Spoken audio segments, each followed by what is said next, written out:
Olá turma, tudo bem com vocês? Na aula de hoje nós vamos estudar as células combustíveis. Essa parte do conteúdo ainda está dentro de eletroquímica. Nós já estudamos as pilhas, estudamos as eletrólises ígneas e as eletrólises aquosas, estudamos as leis de Faraday e para concluir o estudo da eletroquímica nós vamos estudar as células combustíveis, beleza? Então acompanha aí e vamos lá!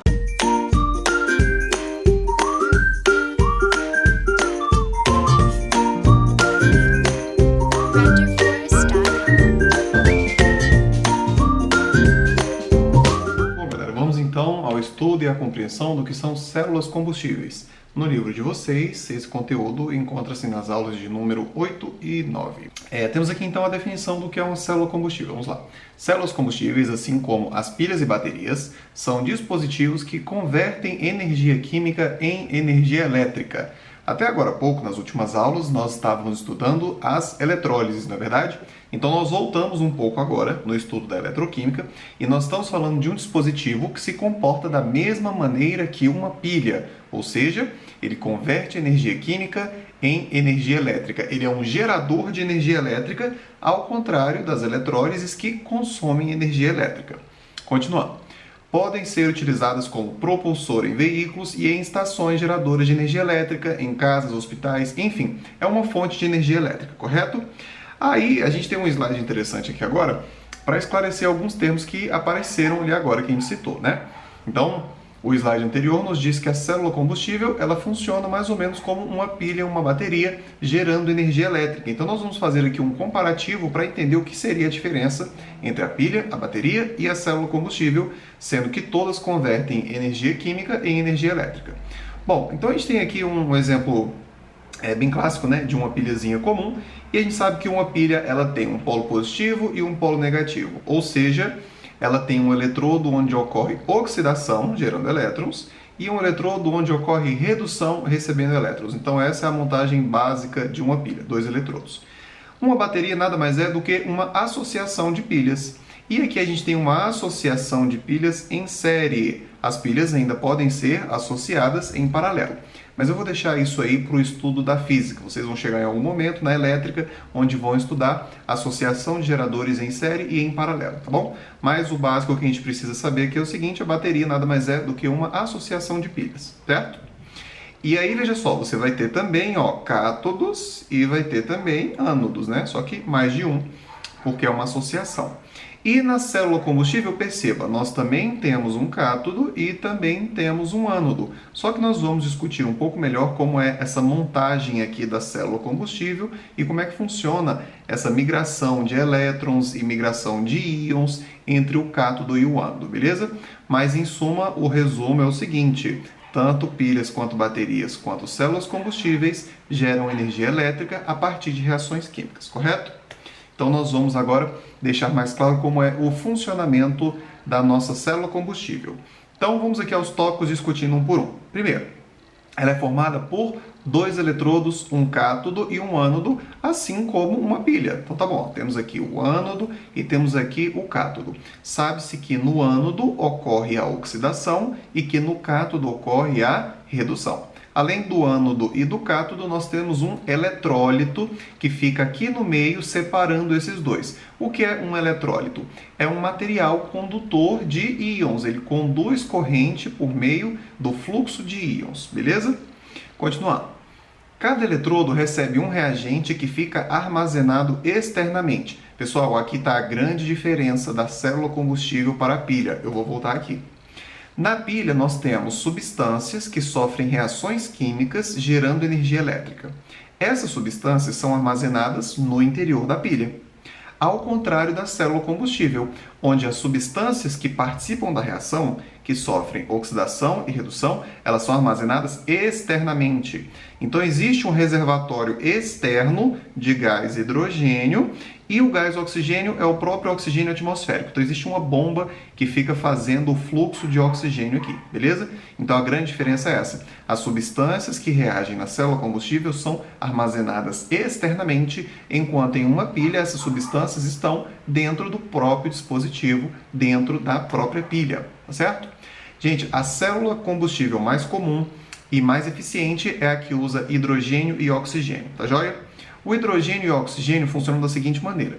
O hidrogênio é o combustível e o oxigênio é o comburente. É como se fosse uma reação de combustão comum. A gente sabe que o gás hidrogênio é um gás combustível. Se nós riscarmos um fósforo, se acendermos uma faísca próximo a um balão de hidrogênio e ele estiver em contato com o oxigênio atmosférico, ele vai explodir. É uma reação de combustão. Então, o que a célula combustível faz é mais ou menos isso. Ela promove a reação entre o hidrogênio e o oxigênio, só que ela promove essa reação gerando energia elétrica, ao contrário de uma combustão comum que vai gerar ali energia térmica, né, no produto enquanto ocorre essa combustão, essa explosão. Continuando o próximo tópico. Os elétrons são gerados do ânodo e migram para o cátodo pelo circuito externo. Então vamos lá. A gente tem aqui o hidrogênio que vai ser oxidado. A oxidação do hidrogênio acontece aqui no ânodo. Essa oxidação gera elétrons e esses elétrons vão migrar aqui pelo circuito externo. Aí veja só, essa representação aqui ó, mostra pra gente o dispositivo que vai consumir energia elétrica, por exemplo, o carro, né? Então isso aqui está representando o motor do carro que vai consumir a energia elétrica para poder se movimentar. Então a corrente elétrica sai, atravessa o dispositivo consumidor de energia e segue em direção ao cátodo. E lá no cátodo irá ocorrer a redução. Continuando, então os elétrons migram para o cátodo pelo circuito externo.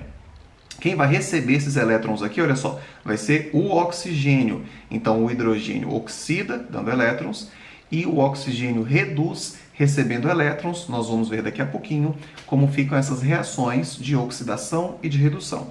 Continuando. O produto da oxidação, quem é o produto da oxidação? O hidrogênio, quando se oxida, ele forma íons hidrônio, ele forma o H+, tá vendo? Então, o produto da oxidação aqui, neste exemplo, é o H+. Aí, o que acontece com ele?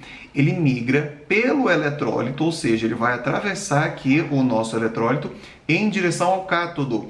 Quando chegar aqui no cátodo, ele vai participar da reação com o oxigênio, gerando o produto dessa reação aqui. O produto vai ser a água. Nós vamos já ver nas reações como é que a água será produzida. Beleza, galera? Pode parecer um pouco confuso nós termos isso aqui, ó, hidrogênio entrando e hidrogênio saindo, né? O que acontece é, esse ânodo é feito de um material poroso. O hidrogênio entra, ele é absorvido pelo ânodo, só que nem todo hidrogênio que entra é absorvido no mesmo instante, porque a gente tem aqui um fluxo contínuo de hidrogênio. Então, o hidrogênio que entra, mas não é imediatamente absorvido, ele volta para ser rebombeado. Então, ele fica aqui, ó, circulando, alimentando esse ânodo que é poroso e vai o absorvendo. A mesma coisa acontece com o oxigênio. Nós temos um bombeamento de oxigênio que entra em contato com o cátodo que é poroso, o absorve, porém o excesso de oxigênio que não é absorvido naquele instante sai e volta a recircular, ok? É assim que acontece. Nós vamos ver agora como são as reações.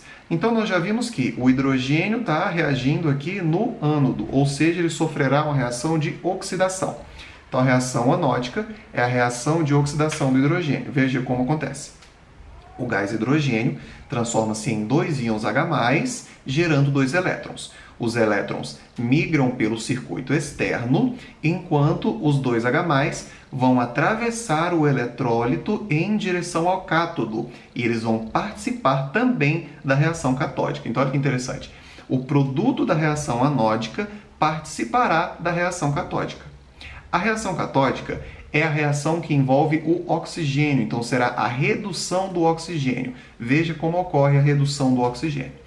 O gás oxigênio que entra no cátodo encontra os íons H+, que vieram do ânodo e atravessaram o eletrólito, e recebem também os elétrons que estão chegando aqui pelo circuito externo. Então, todo mundo vai se encontrar aqui no cátodo. O oxigênio que entra, os elétrons que descem e o H+, que atravessou o eletrólito. Todo mundo vai se juntar aqui e olha só o produto quem é? A água. Então, a água é formada, produzida, e aí ela vai sair aqui junto com o oxigênio que estava em excesso. Então, gente, o único produto dessa reação aqui, a única coisa que é formada, de fato, é a água. Olha que interessante, é um produto limpo. Então, nós utilizamos hidrogênio e oxigênio. Ninguém aqui é combustível fóssil, tá vendo? E o único produto que nós temos é a água, um produto limpo. Por isso, este dispositivo aqui é muito interessante. Ele pode ser utilizado para substituir motores a combustão convencionais. Isso é um avanço ambiental, ok? Nós temos aqui as nossas duas semi-reações. E nós podemos somá-las. Para isso, a gente vai cortar os H+, perceba, o H+ aqui estava no produto e aqui estava no reagente, cortamos. E ainda podemos cortar os elétrons. Os elétrons aqui estão no produto da reação anódica e aqui eles estão no reagente da reação catódica. Cortando-os, nós vamos então somar e o que vai sobrar? Olha só, o hidrogênio desce, o oxigênio desce e como único produto nós temos a água. E essa daqui é a nossa reação global. Gente, não há diferença alguma dessa reação aqui para a reação de combustão convencional que acontece para o gás hidrogênio. Gás hidrogênio queima na presença de oxigênio e forma água. A reação é exatamente a mesma. A diferença é que aqui quem está promovendo essa reação é a nossa célula combustível e não um contato comum, convencional entre os dois gases e uma queima que é promovida por uma fagulha, uma faísca, ok?